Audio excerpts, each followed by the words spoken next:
Hello, beautiful people, and welcome to Drawing Down the Stars. I'm Snappy, and we're here for Searching for Dragons with my dear friend Graham. How's it going, Graham?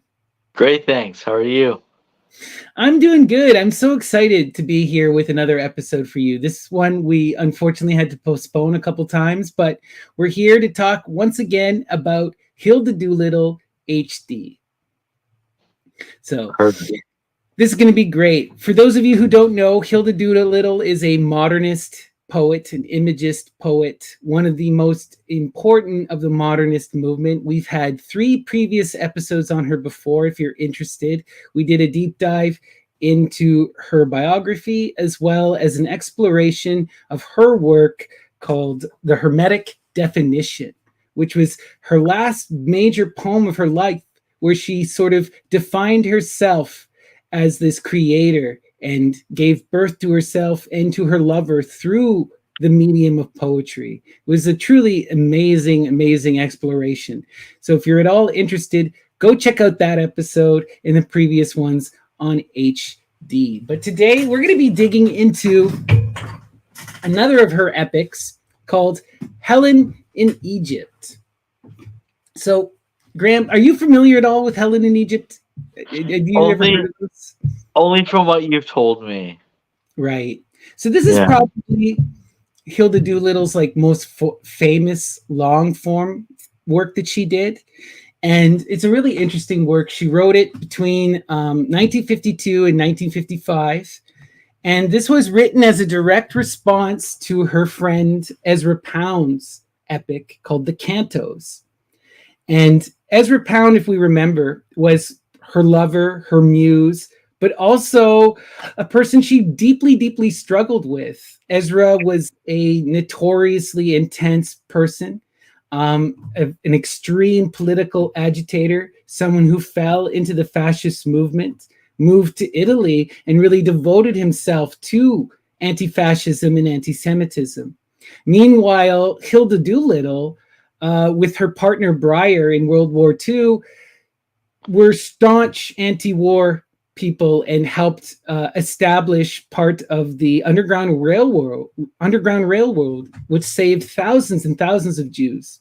So stark characters, stark contrasts between them. And Hilda was both madly in love and deeply appalled throughout her life with Ezra Pound. It's such a complicated relationship. They are muses for each other, they are lovers, and they are enemies. And it's an interesting relationship, and it inspired this work, Helen in Egypt, because Ezra wrote his big epic, The Cantos, in which he sort of reimagines parts of the Odyssey as well as other Greek texts and attempts to sort of rewrite them to create the kind of world and future that he wants. It's kind of this recursive view of history. You know, Ezra Pound was very much in the belief of the cycles and that everything was repeating, and that until we could overcome and create a strong unified government and a strong properly run economy, we were always going to fall into these cycles of destruction. And when Hilda read this and this like deeply patriarchal view of myth, this very deeply political text, she was kind of appalled, we'll say, deeply appalled. And she wanted to write her own version of the myths. And she wanted to create her own epic from the perspective of a woman. And she wanted to expand this idea, while she did also agree kind of with this recursive understanding of history to a point. She was far more informed by Freudian psychoanalysis and her own magical perspective that saw the cycles as more of a spiral. And there is these attempts, there's this ability to have a conversation with the mythopoetic tradition, to really engage with it and to try and break free of these cycles. So in many ways, the whole point of Helen in HD is kind of a breaking of these cycles of violence, an expanding of perspective, a giving voice to the feminine, and an attempt to try and take the myths and expand them into a new direction through this new interpretation. She very much saw mythology and the spiritual tradition as ongoing, as something that you engage with conversation, you know? And it's such a beautiful, beautiful work. So sorry, I'm kind of ranting like crazy, but No, it's perfect. Setting the stage. right. And also, we got to talk about how HD was a classicist. She studied ancient Greek and Latin and was fluent in ancient Greek from a young age. And early in her life in the 1930s, she was heavily invested in translation. And she spent a lot of her time translating Euripides. And specifically, she translated three of his texts: Hippolytus, Ion, and Iphigenia a Tori. And all of these books are very much about feminine characters and are about trying to engage with this. But even deeper, as a classicist, Helen or Hilda, sorry, went to the depths. She really explored this idea of Helen, and she found an alternative tradition that we're going to get into that kind of sets up her whole Helen in Egypt play. Because on one hand, she is kind of challenging the tradition. She's bringing in this kind of feminist woman perspective, writing from that, and she's attempting to bring in a new perspective and change the tradition, but she's doing it from within the tradition itself. And what I mean by this is she goes and she finds references to a poet and a writer who was close friends and contemporaries with Sappho named Stesichorus. And he wrote a really famous poem, a palinode, about Helen. And in the palinode, he says that Helen was never brought to Troy, but instead she was teleported, transported to Egypt. And this is kind of the basis of everything. And this is something that we see happen with a lot of these virgins within the Greek mythology. And it is something that comes from the tradition itself. So it's not a radical reinvention, but rather an expansion of a pre-existing tradition that was lost to history. And this idea of the teleporting by the goddess or the gods to protect and remove someone and to change and to leave and replace an image, an eidolon, is something that we see specifically in the works of Euripides, with Euripides, Iphigenia a Tori, and Iphigenia, he has another play I can't remember, and Hippolytus. We see this again and again with these virgin characters, you know? So it's really interesting perspective. She's both modern and ancient, you know, both feminine and within the tradition, challenging and accepting. And again, it's about having this conversation, expanding the idea of the epics, being inspired by the muse, and bringing in this new, not new, but expanded feminine perspective to the story, right? So does that set up for you? Do you have any questions about Helen in Egypt before we dive in? Let's do this. Okay. Sorry, it's a lot of me ranting today, but it's fun. Yeah, So- we take turns, right? Exactly. So here is book one, and this is where she's going to set up the history. So it says, "We all know the story of Helen of Troy, but few of us have followed her to Egypt. How did she get there? Stesichorus of Sicily in his palinode was the first to tell us. Some centuries later, Euripides repeats the story. Stesichorus was said to have been struck blind because of his invective against Helen, but later was restored to sight when he reinstated her in his palinode. Euripides, notably in the Trojan Women, reviles her, but he also was restored to sight. The later, little understood Helen in Egypt is again a palinode, a defense, an explanation, or an apology. According to the palinode, Helen was never in Troy. She had been transposed or translated from Greece into Egypt.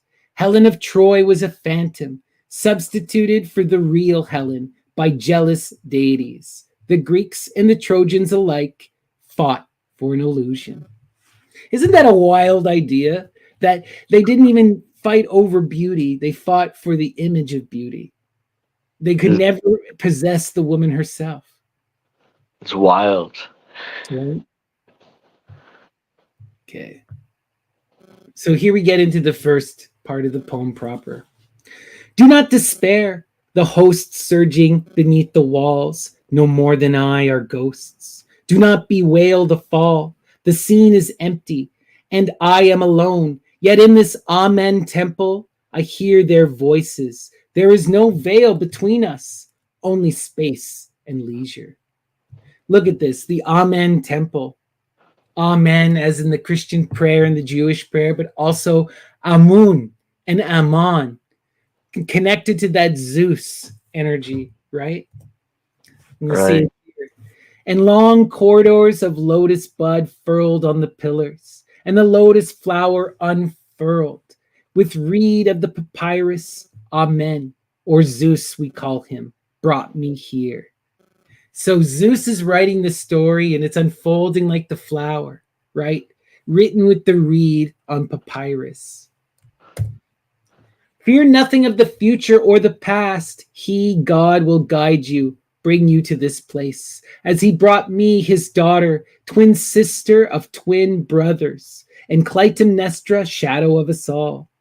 The old enchantment holds, here there is peace, for Helena, Helen, hated of all Greece. So what we're seeing here is she's being teleported, and they're setting up this twin dynamic too, right? There's all of this twinning that happens between these images. Helen in many ways is the twin of Medea, where she is that object of beauty who is obsessed and wants to be possessed by men. Medea is the opposite. She is beautiful, but she is the one who possesses and controls men. You know, it's like, and we'll see as we get into this relationship with Achilles, there's a lot of magic going on here. And Clytemnestra, she's the wife of Agamemnon, the mother of Iphigenia, right? Who freaks out when Iphigenia is killed by Agamemnon on the command of Artemis. And this is also referencing Iphigenia, who was teleported, right? Saying the same thing happened to her. And it's going to cause the same cycles of violence, right? That happened in the Oresteia. Right. Get to part 2. Lethe, as we all know, is the river of forgetfulness, for the shadows passing from life to death. But Helen, mysteriously transposed to Egypt, does not want to forget. She is both phantom and reality. As phantom and reality, as being able to translate between these two forms, she crosses that river Lethe. She goes into the underworld, right? As that phantom image, she exists more fully in the dream than in reality. And this allows her to be beyond that forgetfulness, to be able to remember, to persist in both. Again, like Medea, who is both the queen in the afterlife with Achilles in the Elysian fields, and also is that immortal queen who continues to reincarnate upon the earth. Okay. So let's continue here. The potion is not poison. It is not Lethe and forgetfulness, but everlasting memory. That magic of Medea, the potion that you take, right? The cup, right? The porneia. And what does it give us? It gives us access to the mother of muses, Mnemosyne, the memory. The glory and the beauty of the ships, the wave that bore them onward, and the shock of hidden shoal, the peril of the rocks, the weary fall of sail, the rope drawn taut, the breathing and breathtaking climb and fall, mountain and valley, challenging the coast. Drawn near, drawn far, the helmsman's bitter oar, to see the goal receding, in the night, everlasting, everlasting, nothingness and lethargy of waiting. O Helen, Helen, Daemon that thou art. As we know that daimon, right? Again, it's that image. She has been translated into an image, into a phantom. We will be done forever with this charm, this evil philtry, this curse of Aphrodite. It's both a blessing and a curse. The potion, the magic is of that Aphroditic magic, right? She is cursed with beauty, but she has the power to become that image, that daimon. So they fought, forgetting women, hero to hero, sworn brother and lover, and cursing Helen through eternity. This is also again talking about Achilles, right? Achilles falls in love with Patroclus. The men are fighting for Helen to rescue her, yet they're in their own shit. They care more about themselves. They're in their own love, and they're cursing Helen for causing this war, for dragging them into it, and they don't even care about her. Isn't that wild and depressing? Okay, book 3. Her concern is with the past, with the anathema or curse, but to the Greeks who perished on the long voyage out, or who died imprecating her beneath the walls, she says, "You are forgiven." They did not understand what she herself can only dimly apprehend. She may perceive the truth, but how explain it? Is it possible that it all happened to ruin? It would seem not only of Troy, but of the Holocaust of the Greeks, of which she speaks later, in order that two souls or two soulmates should meet. It almost seems so. The Holocaust of the Greeks was caused, and so two soulmates could come together.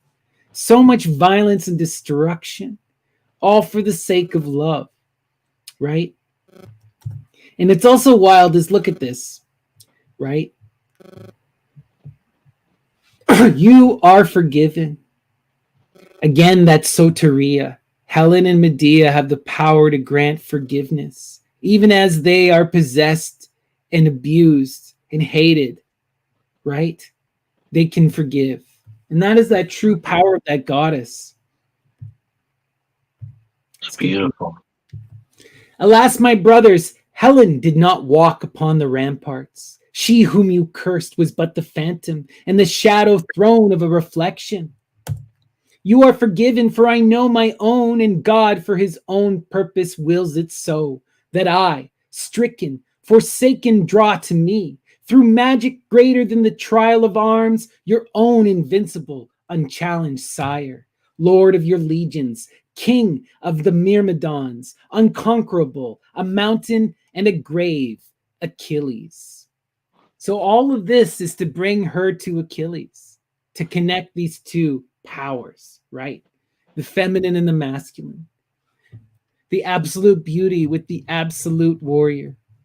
Few were the words we said, nor knew each other, nor asked, "Are you spirit? Are you sister? Are you brother? Are you alive? Are you dead?" The harpers will sing forever of how Achilles met Helen among the shades. Harpers are like elves or harpies, right? Nymphs. But we were not. We are not shadows. As we walk heel and soul, leave our sandal prints in the sand. Though the wounded heel treads lightly and more lightly follow the purple sandals. They walk, and they walk in the rites, right? Upon the ramparts of Egypt, engaging that purple, that love magic for the creation of the next generation and the building of new empire. Wow. So now we come to part 4 of book 1.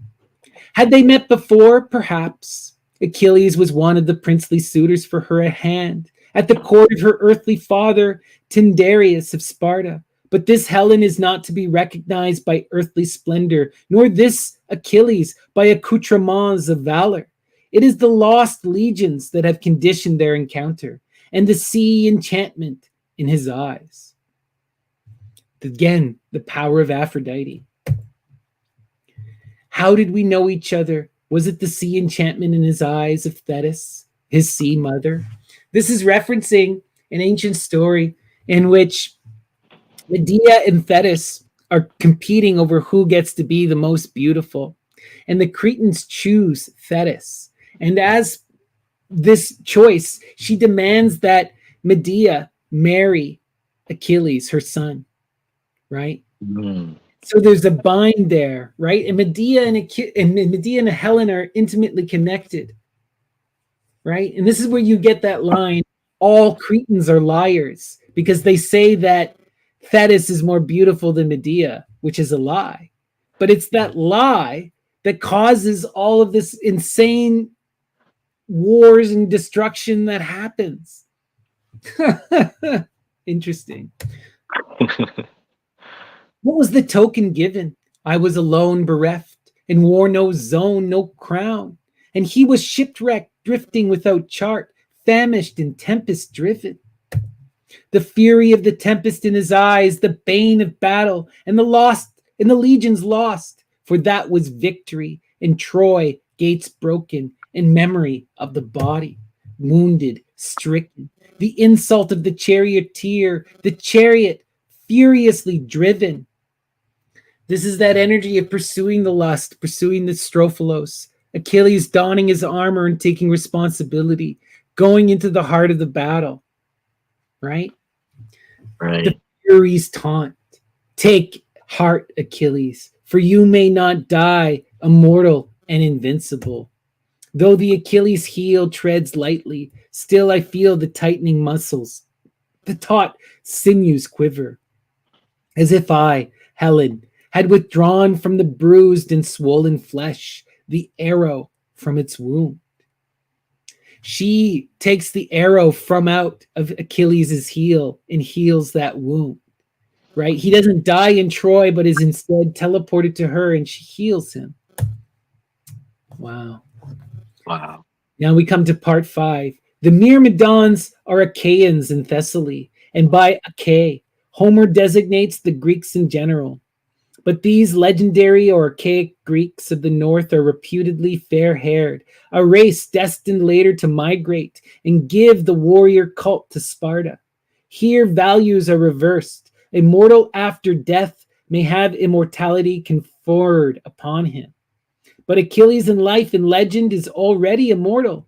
In life, he is invincible, the hero god. What is left for him after death? The Achilles heel.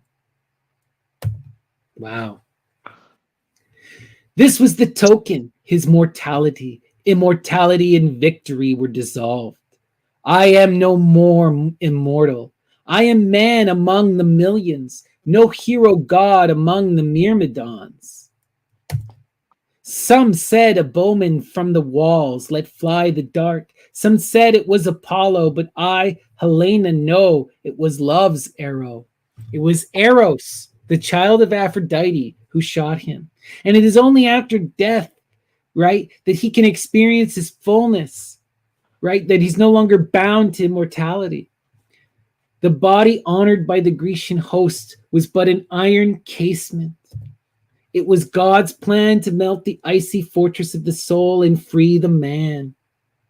Through the trials and tribulations of war and of the loss of love that he experiences, Achilles is made anew, free from the bonds of immortality, the curse that was given to him by his mother, who tried to protect him, but determined his fate through her magic, right? God's plan is other than the priests disclose. I did not know why, in dream or in trance, God had summoned me hither, until I saw the dim outline grow clearer, as the new mortal shedding his glory limped slowly across the sand. So it's only when that Achilles rises from the dead and she sees him does she see what she's meant to do, to love him and to be with him, right? And to go through the hero's gamos. Beautiful. Wow. The great Amen, Amon, or Amun temple still stands, so we may wander there with Helen.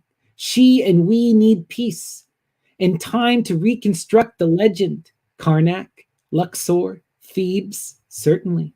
This is the oldest city in the world. Homer knew it. But we look back not so geographically and historically. They had met on the coast in the dark. Achilles had been here with her. No doubt he will come again. But for the moment, she wants to assess her treasure, realize the transcendental in material terms. For their meeting in eternity was timeless, but in time it was short, and few were the words we said. So they're meeting in the real, and because it is the real, it cannot be that immortal experience. It is but that meeting that precludes that meeting in the Elysian fields, right? Right. How did we greet each other here in this Amen temple? I have all time to remember. He comes, he goes. I do not know that memory calls him, or what spirit master summons him to release as God released him, the imprisoned, the lost.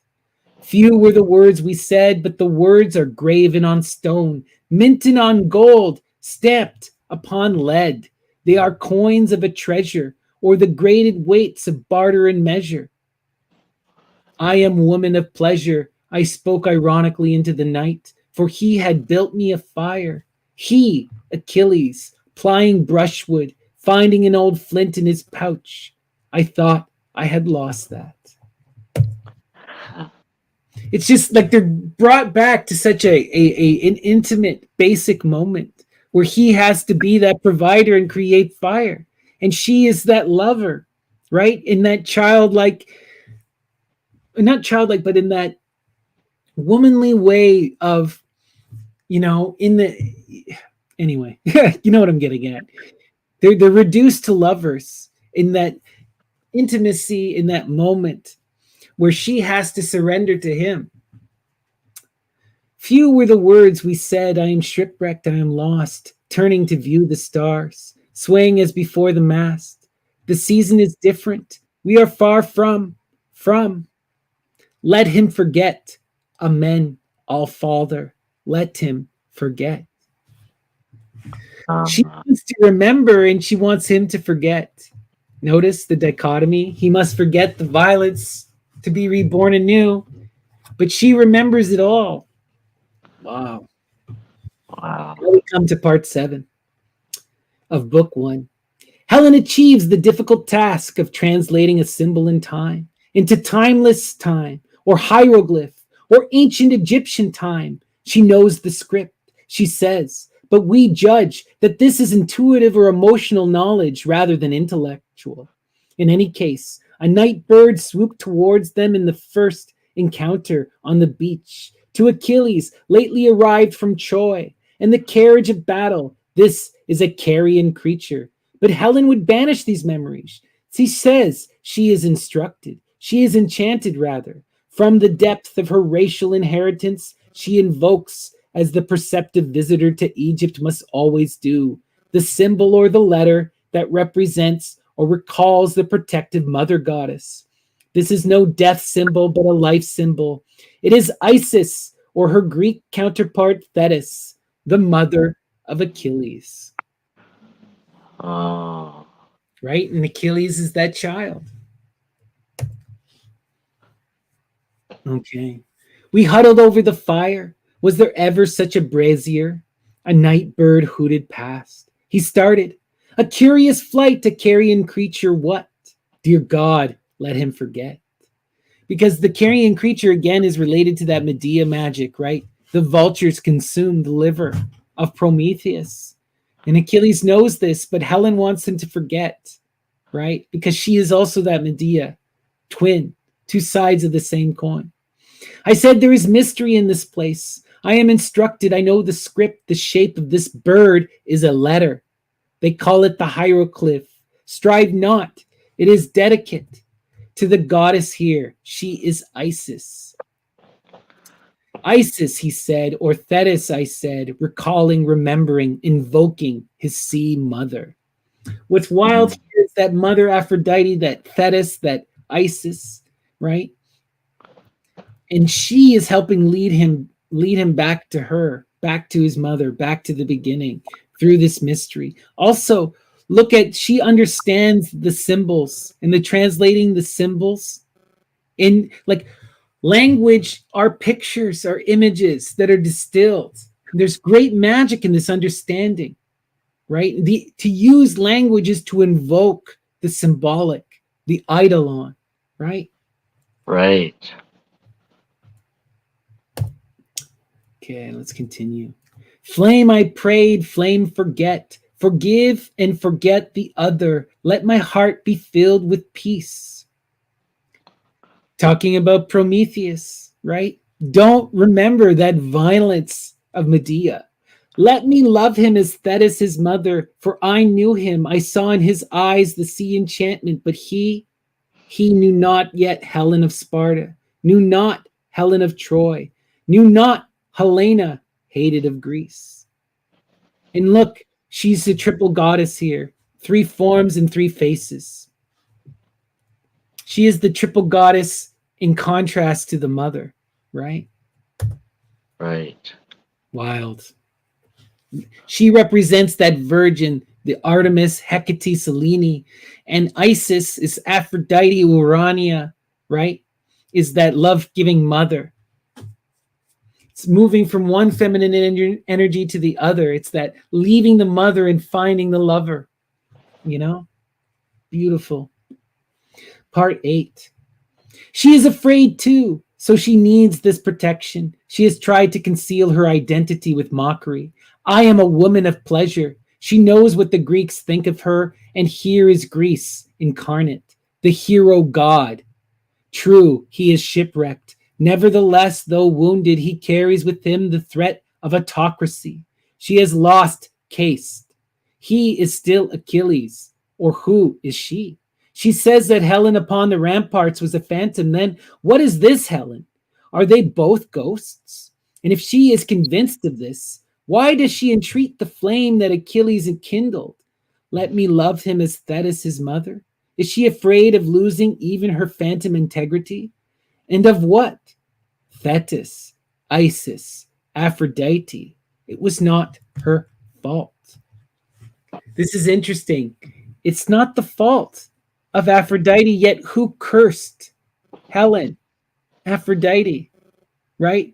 Cursed Helen, Thetis, right? To fall in love with Achilles, to be bound to Achilles. All of this has been brought about by that Isis. And here we have that forgiveness. Helen forgives her. It was not her fault. It's beautiful. Oh no, but through eternity she will be blamed for this, and she feels it coming. She will blacken her face like the prophetic femme noire of antiquity, also like the goddess Cybele, also like Hecate. But it does not work. Achilles is here to impeach her. Why? We must blame someone. Hecate, a witch, a vulture. And finally, as if he had run out of common invective, he taunts her, a hieroglyph. This is almost funny. She must stop him. He is, after all, the son of the sea goddess. She has named Isis, the Egyptian Aphrodite, the primal cause of all the madness. But another, born of the sea, is nearer, his own mother. Again, she thinks of her and reminds Achilles of his divine origin. O child of Thetis, this is quite enough. Can you throttle a phantom? He tries. The end is inevitable. Huh. How could I hide my eyes? How could I veil my face with ash or charcoal from the embers? I drew out a blackened stick, but he snatched it. He flung it back. What sort of enchantment is this? What art will you wield with a faggot? Are you Hecate? Are you a witch? Wow, with that burning magic of the torch, right? And of the ash of the destruction, he accuses her immediately of Hecate magic. But Hecate, we know, is that beautiful force that shines the light and allows you to return from the underworld. Again, this is that patriarchal ugliness that she is afraid of, right? That he represents in many ways. What does he call her? This is where he's calling her Medea, right? The magic wielder, the vulture, the hieroglyph. Very clear. The sign or the name of a goddess. What sort of goddess is this? Where are we? Who are you? Where is this desolate coast? Who am I? Am I a ghost?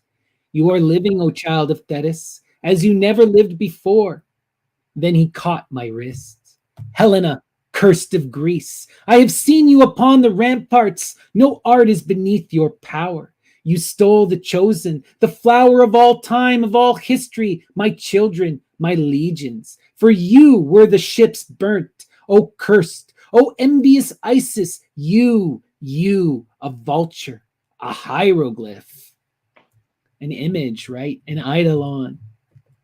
Zeus be my witness, I said. It was he, amen, dreamed of all of this phantasmagoria of Troy. Phantasmagoria because they are phantoms, right? Yeah. happening within a dream. It was a dream and a fantasy. O Thetis, O sea mother, I prayed as he clutched my throat. With his fingers, remorseless steel, let me go out, let me forget, let me be lost. In his rage, Achilles almost kills his lover. O Thetis, O sea mother, I prayed under his cloak. Let me remember forever the star in the night. Aphrodite, Venus. Mm, She calls out to that mother for protection, right? right. Now we get to book 2. But Helen seems concerned not only with the mystery of their reconciliation, but with the problem of why he had in the first instance attacked her. There seems this latent hostility with her. There is fear, yet there is strength too, and defiance, not only of Achilles, but of the whole powerful war faction. Mm, You see, Achilles is rebelling against all the powers that forced him into these games that are playing with his life, that have taken his will. His whole life was played out before him in the Achilles story, right? As a child, he's taken by his mother and protected, treated as that girl, right? Dipped in the waters to protect him and make him immortal, invulnerable, with none of his consent, none of his understanding. And then he is sent to war to fight and to kill, and to watch his friends die, to participate in the destruction of others. You know? Wild. it's pretty cruel. Very.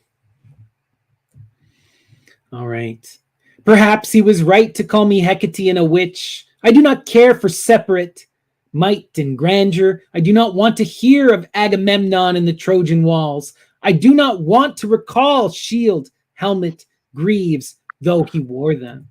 For that I might recall them being part of his first unforgettable anger. I do not want to forget his anger, not only because it brought Helen to sleep in his arms, but because he was in any case defeated.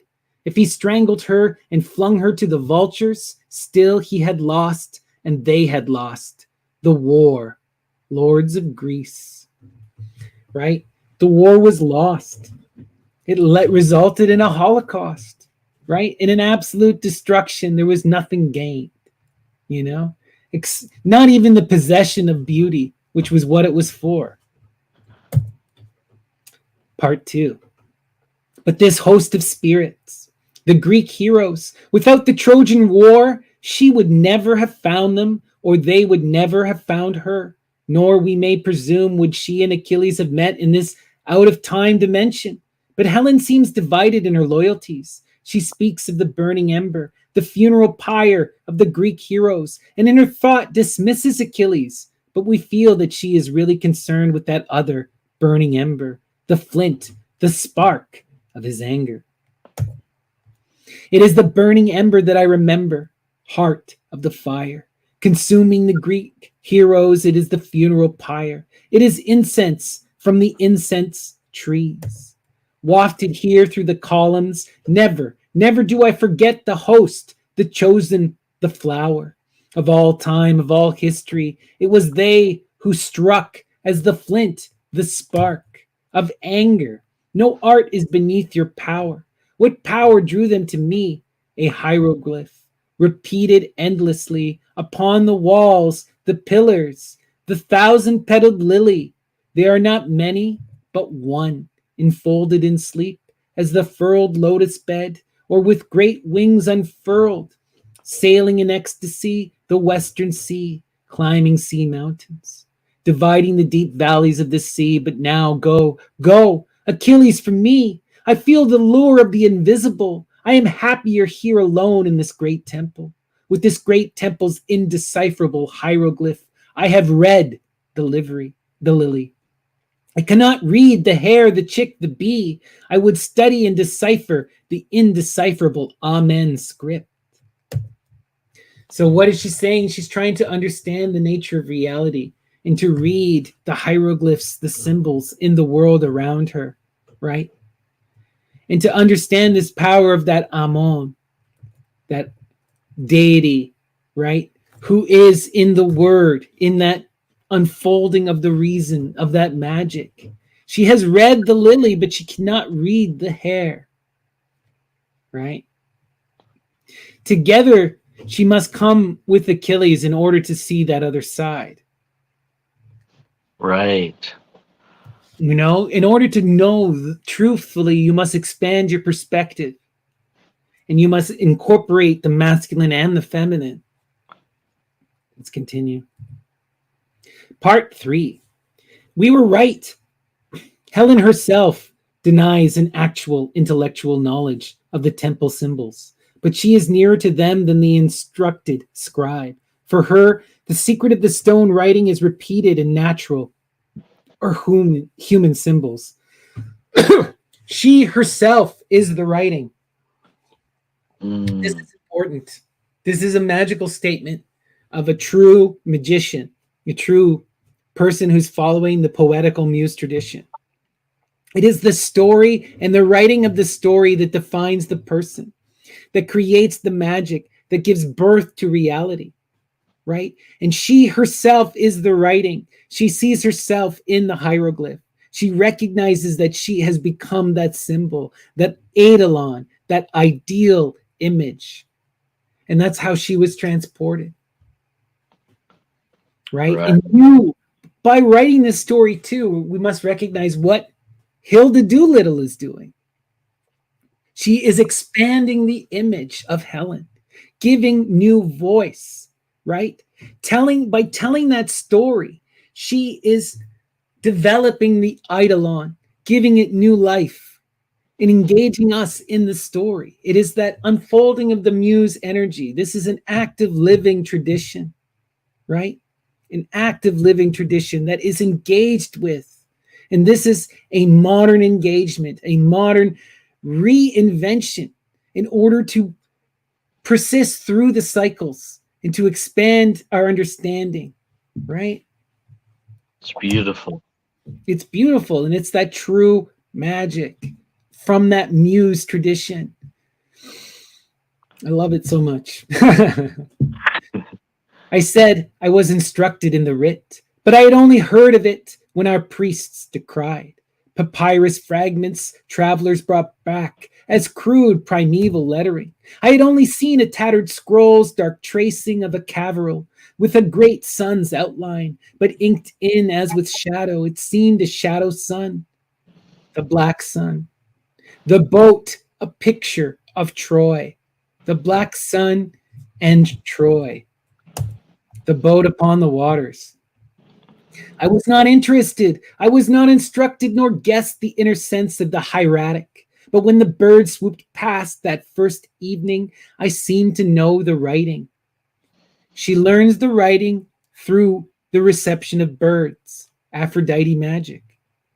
As if God made the picture and matched it with a living hieroglyph.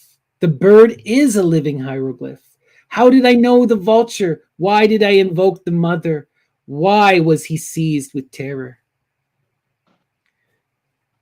How did you know the vulture? Because you are Helen and Medea. Why did you invoke the mother? Because the mother is the source of all.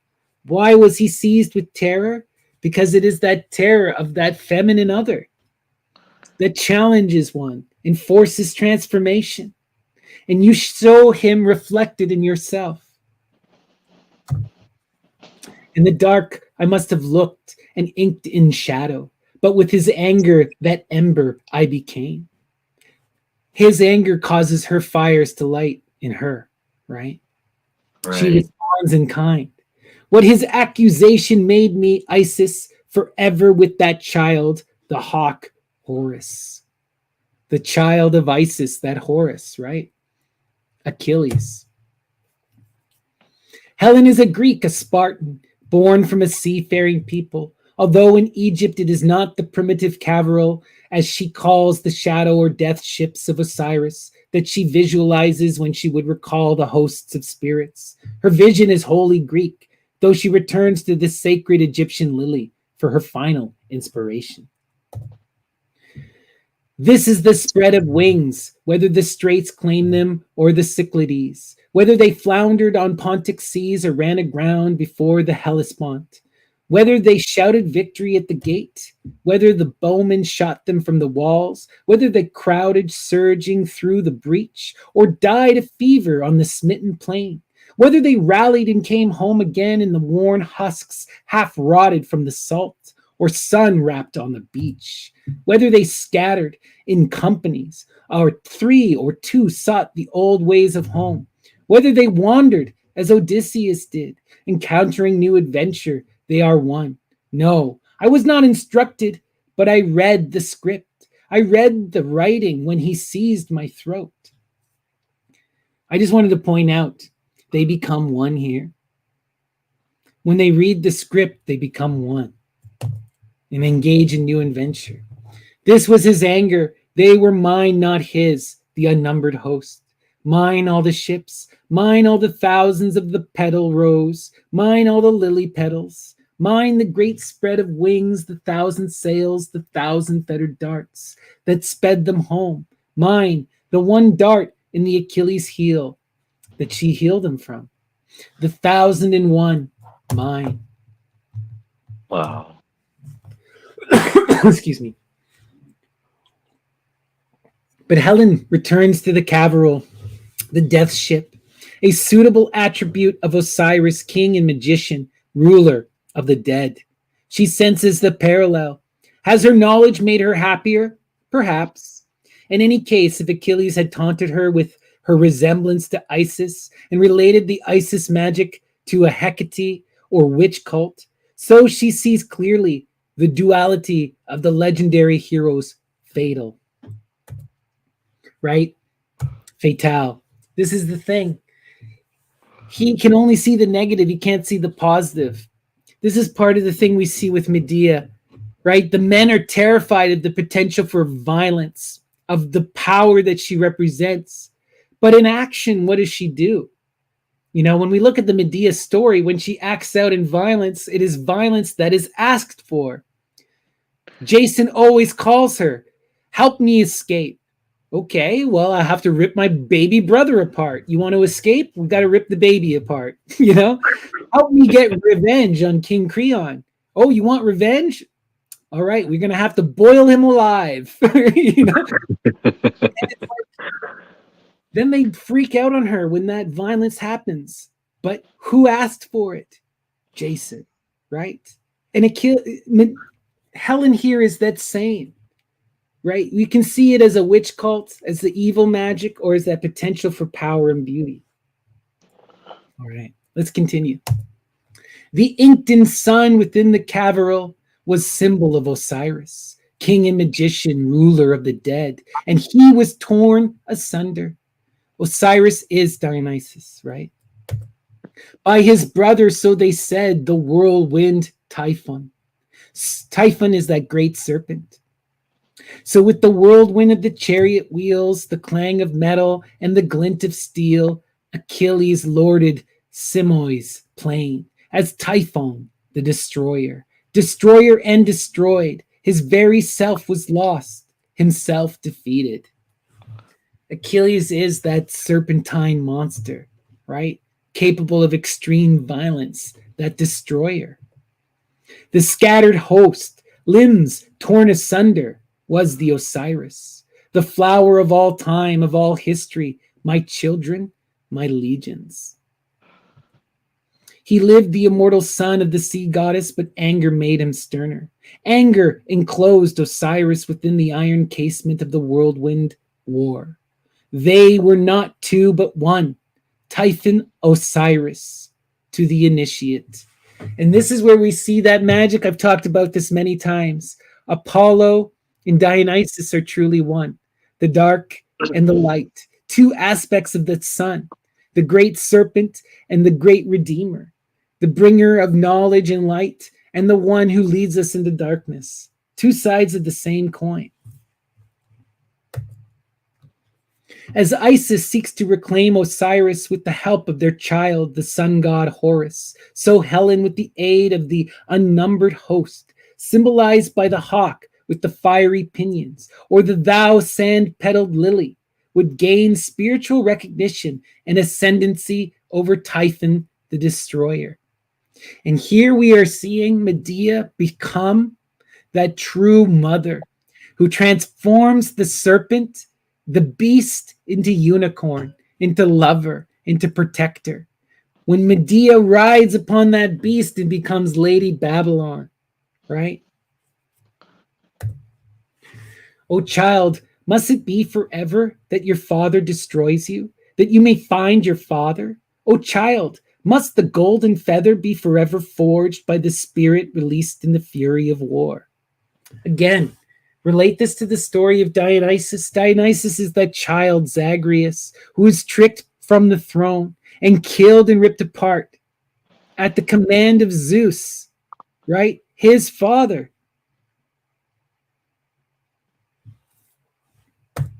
O child, must you seek your mother while your father forever attacks her in jealousy? I begot them in death. They are mine.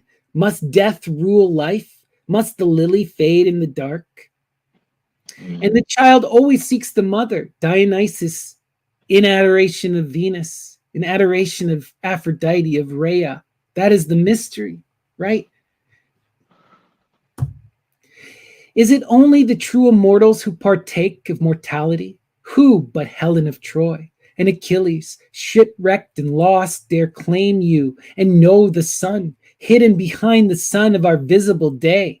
Know the true sun, know the black sun, know the moon, right? The moon and the sun are one image, a duality of forms, right? Does he speak of this? Does he acknowledge the thousand-petaled lily that claimed its own?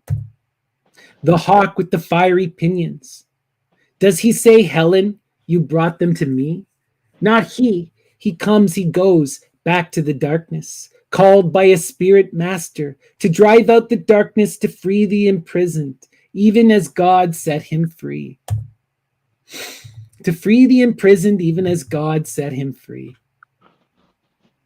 Again, we're seeing that Luciferian energy of going and breaking forth and out of these cycles, right? We have to overcome that tyranny and that violence. But if she accuses Achilles of weighing a feather's weight with a feather, she herself seems equally introspective. She seems to doubt her power or the magic of the goddess Isis, Aphrodite, Thetis. She is jealous of man alone, the flight from laughter to the trumpet's call. She seems to doubt her power to lure Achilles from this, or the power of women in general. There is no good in this postulate. She will get nowhere. She knows this. Doubting Wow. herself in her magic, in her role, right? She's not embodying that true power of the feminine to transform the beast into unicorn, right? And that's what she's being called to do. Will he forever weigh Helen against the loss? A feather's weight with a feather? Does he dare remember the unreality of war in this enchanted place, his fortress and his tower and his throne? The war is a lost memory. It is a dream. It is forgotten. It is not real. She and him weren't even there on the ramparts, right? Yet they can't get over this conflict. We're built for man alone. No echo or soft whisper in those halls, no iridescent sheen, no iris flower, no sweep of strings, no answering laughter. But the trumpet's call, does he still wait the dead to challenge the celestial hierarchy? Whose are the dead and whose the victory? The light grows dim. The riddle of the written stone suddenly weighs me down. Why do I doubt? Why wonder? The riddle of the written stone. Because it is what is written in stone is eternal, yet even stone itself is not eternal. Right? And what is written upon the walls, even in Egypt, where she finds herself at the temple of Isis, must be interpreted in the present, must be translated. And this is what she's doing with these epics and with this story, engaging in that process of translation, of bringing this story into the present to transform our future. A true magical act, right? Right. So, being Helen of Troy, whether or not she ever walked upon the ramparts, she flings knowledge away.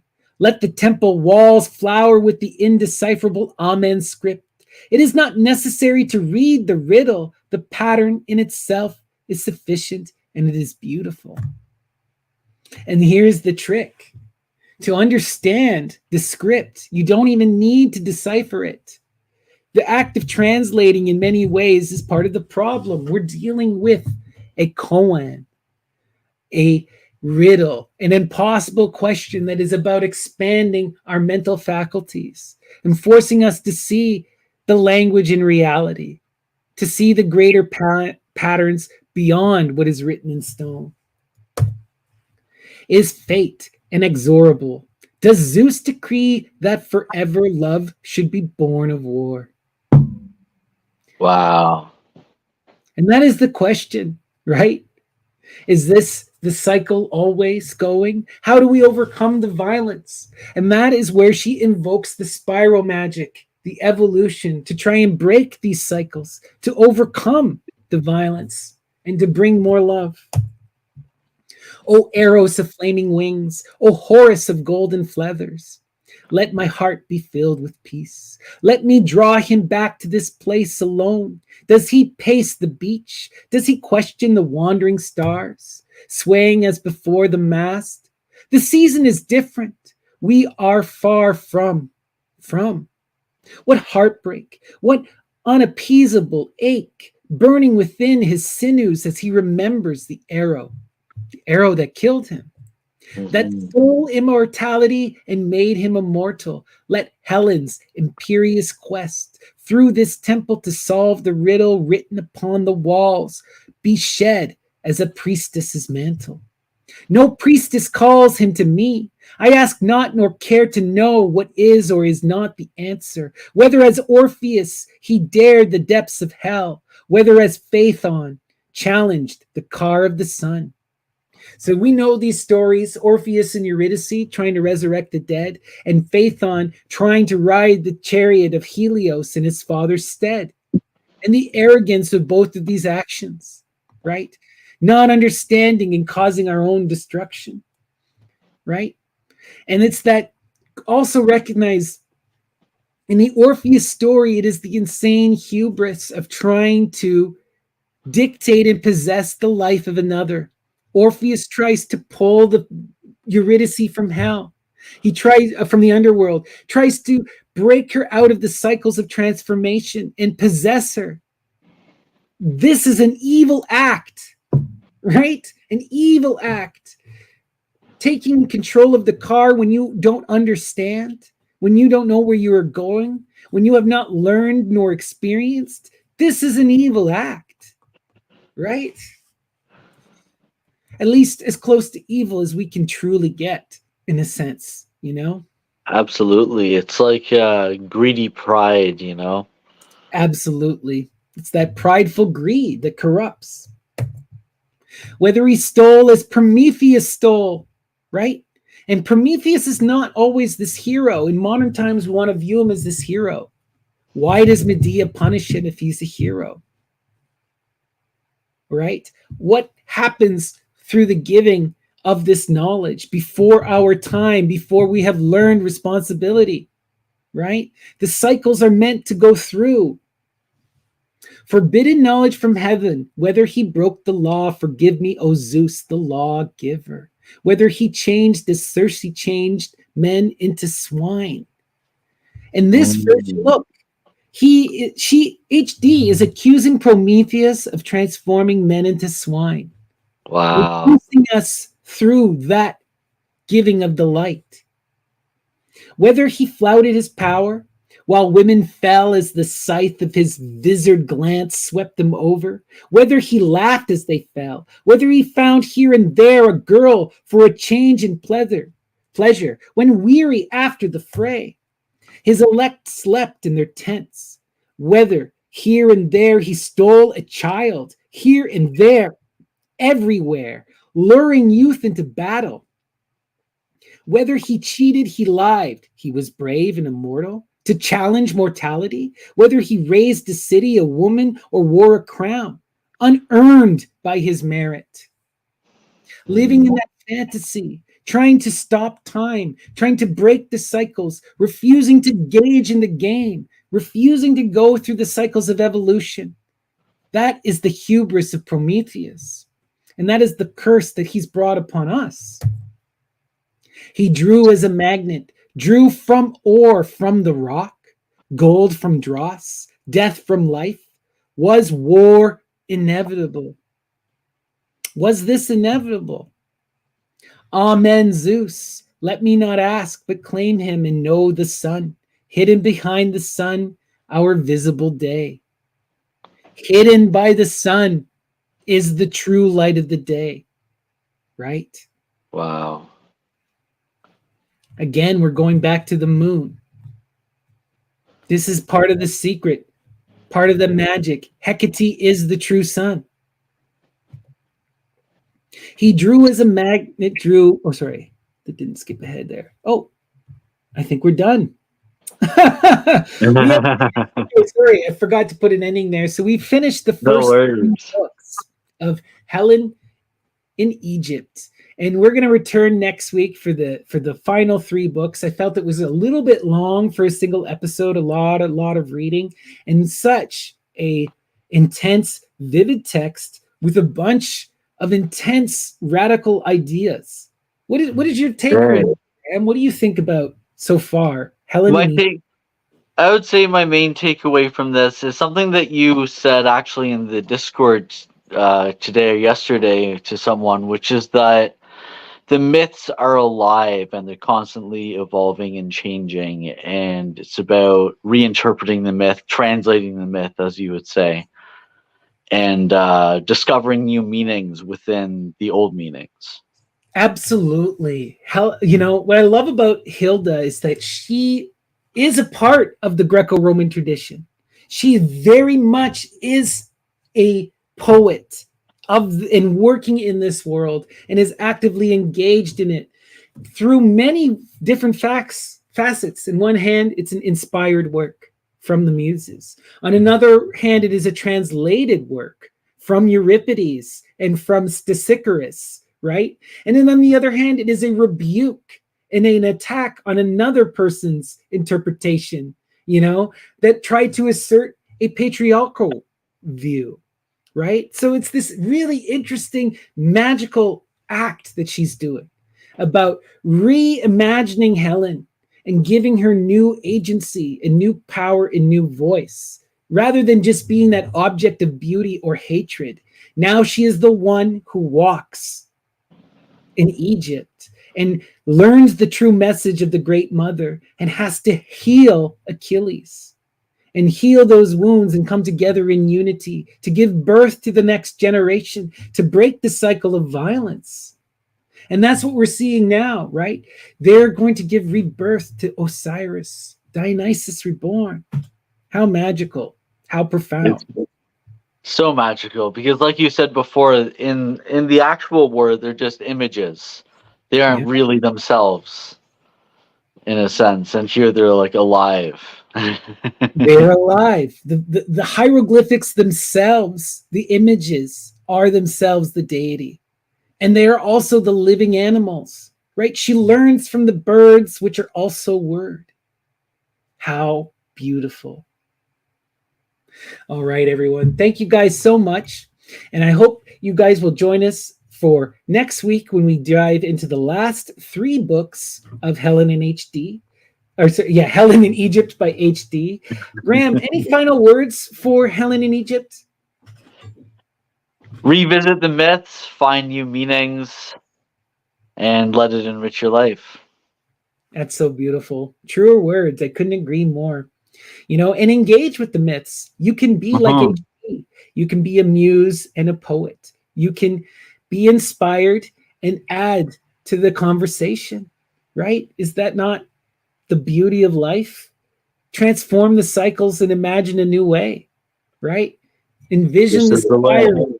Envision the spiral. Do that.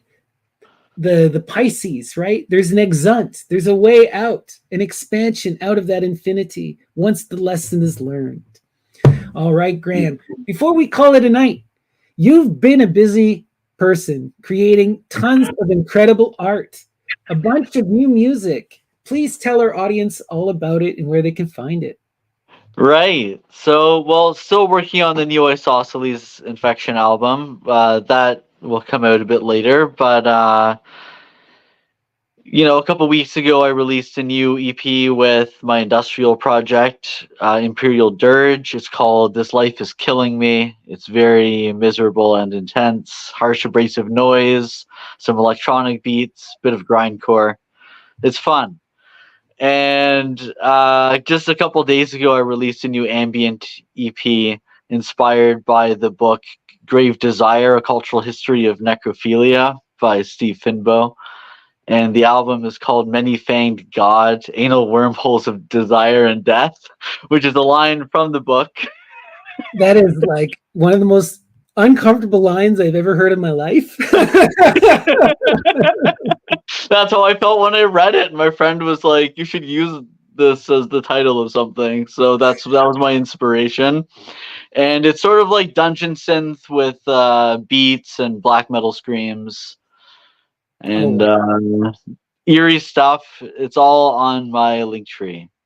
So much fun. You guys, I remember one thing that stood out to me with the Imperial Dirge is you guys covered Scum by Napalm Death, the notorious Yeah, 3 second yeah, you song. suffer. You You suffer, suffer. sorry, you suffer, It's sorry. off of Scum though. The, Yeah, the, yeah. the album. My bad. Yeah, yeah. The 1.36 second song or whatever. We extended it to 2 seconds with a bit of noise. There you go. It's an extended track now. Yeah. And then the dungeon synth, that's so much fun. I love that kind of stuff. Really getting into that kind of what's that guy's name? Oh my god. Mortis. Mortis worship. Those early Yeah. Mortis records are you really feel like you're a goblin in a game Yeah. show. So I was trying to put my own twist on that sort of dungeon synth style with some electronic beats and retaining the black metal aesthetic with the vocals. Oh wow. That's exciting. All right, everyone. Make sure you support Graham. You can also find all of his books, right? You have your publication house, Things in My Chest, and you're currently working on producing your first graphic novel, which is supposed to come out in November, I believe, right? Moved it to January. Okay. Late January is when the graphic novel is finally out in the world. Awesome. All right, everyone. Thanks again. And make sure you come back next week when we dive into part 2 of Helen in Egypt, when we explore the final 6, 7, and 8 books. So this will be fun. Can't wait. All right. Take care, everyone. Bye. Actually, sorry. It'll be 4, 5, and 6 books. Yes. Yes, we will explore the last 3 books. All right, everyone. Take care, and we'll see you next time. Thanks again, everyone.